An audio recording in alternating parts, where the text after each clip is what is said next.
Hi, and welcome to That's Ruddy Mysterious, a podcast of short tales about true mysteries. What happened to the Flannan Isles Lightkeepers? Who was responsible for the Gardner Museum heist? I'm not going to solve those mysteries, but they'll be interesting to learn about. I'm your host, Kelly with an I. Transcripts for all episodes can be found at that'sruddymysterious.wordpress.com. No apostrophe and no exclamation point. Today's tale is about the Voynich Manuscript. In 1912, a rare books dealer by the name of Wilfred Voynich went to a Jesuit school in Frascati, Rome to search for books. He came across a manuscript that is still a mystery today. It's a 15th century codex and was named after Voynich, today known as the Voynich Manuscript. The manuscript had 232 pages, 28 of which have been lost to time, so today it is 204 pages. The manuscript is hard to collate because it has a number of fold-out folio leaves. The cover is not original to the manuscript. It's full of writing in an unknown script and was written in Europe at the end of the 15th or during the 16th century by an unknown writer. The manuscript is interesting because along with the indecipherable script, it is full of beautiful, detailed drawings of plants that have never existed in our world, although some do resemble plants that can be found here. There are also drawings of unknown constellations and naked, mostly pregnant women swimming. The manuscript has been described as magical or scientific. Almost every page of the manuscript has botanical, figurative, and scientific drawings done in ink, complete with vibrant color washes in greens, browns, yellows, blues, and reds. There are drawings of 113 unidentified plants. There's only one religious drawing in the manuscript, that of a woman holding a cross. There are 12 pages of astronomical and astrological drawings. There are 25 astral charts done in radiating circles with suns and moons. The zodiac symbols are also included. When it comes to the biology drawings, there are drawings of nude women swimming through and interacting with interconnecting tubes and capsules. Most of these women have bulging abdomens. Some think that the drawings of women are intended to show the reproductive process.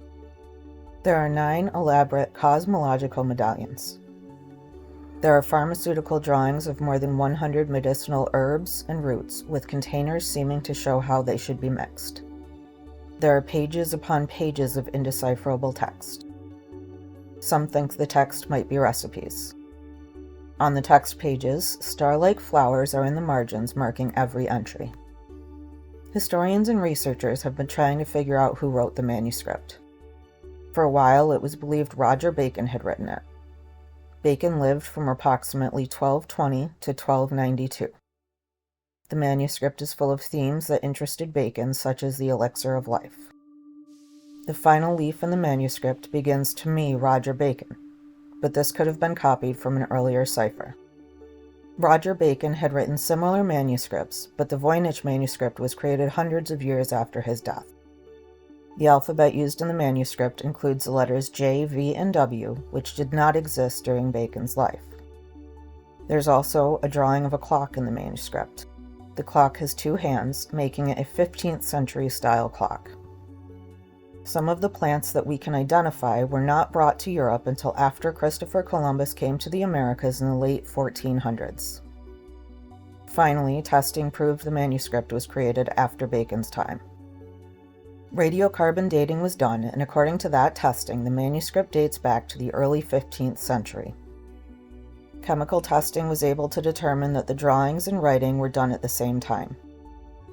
The ink used was an iron gall ink, which was a commonly used ink during the 15th and 16th centuries. Numerous medieval recipes looked similar to those in the book. While attempting to trace the manuscript's location through history, historians noted that it disappears and reappears several times. For a time, the manuscript resided in the library of Holy Roman Emperor Rudolph II. He was Holy Roman Emperor from 1576 to 1612. Rudolph purchased the manuscript for 600 gold ducats because he believed it was written by Roger Bacon. He likely purchased the manuscript from the English astrologer John Dee, but this cannot be confirmed. John Dee's foliation is on each page. John Dee owned many of Roger Bacon's manuscripts, which is part of the reason it was believed he wrote the Voynich Manuscript for so long. John Dee was in Prague between 1582 and 1586 and was in contact with the Holy Roman Emperor. In October of 1586, John Dee bragged about having 630 ducats. John Dee's son also claimed that John had a manuscript full of pictures and hieroglyphics. After the Holy Roman Emperor had the manuscript, it was given to Jacobus Herciki de Tournex. There was an inscription inside the manuscript that bore his name. It has been erased, but can be seen under ultraviolet light. The manuscript was given to Athanasius Kircheri in 1666, according to a letter of gift. In 1903, the manuscript was secretly sold by the Society of Jesus in Rome. After Voynich discovered the manuscript in 1912, he kept it until his death. H.P. Krauss purchased the manuscript from the estate of Ethel Voynich, and in 1969 he gave it to the Beinecke Library at Yale. This is a rare manuscript library, and they have the manuscript to this day. Many famous and excellent cryptologists have tried to decipher the manuscript. It has been deemed indecipherable. However, in 2017, history researcher and TV writer Nicholas Gibbs claimed to have deciphered the manuscript. He said the manuscript was plagiarized information about women's health. His claims were debunked, however, because his translation doesn't make sense. The Voynich manuscript has been digitized by the library at Yale. Do you think you might be able to decipher this 15th century codex? You can see the whole thing online. Give it a try. Who wrote the Voynich manuscript? What does it really say? Will we ever know? What do you think?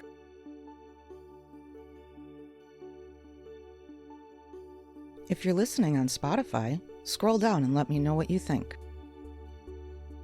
Thanks for listening to today's episode of That's Ready Mysterious. I'm your host, Kelly with an I. If you enjoyed this episode, leave a review and follow That's Ready Mysterious to be updated about new episodes. Tune in next Tuesday for another thought-provoking tale.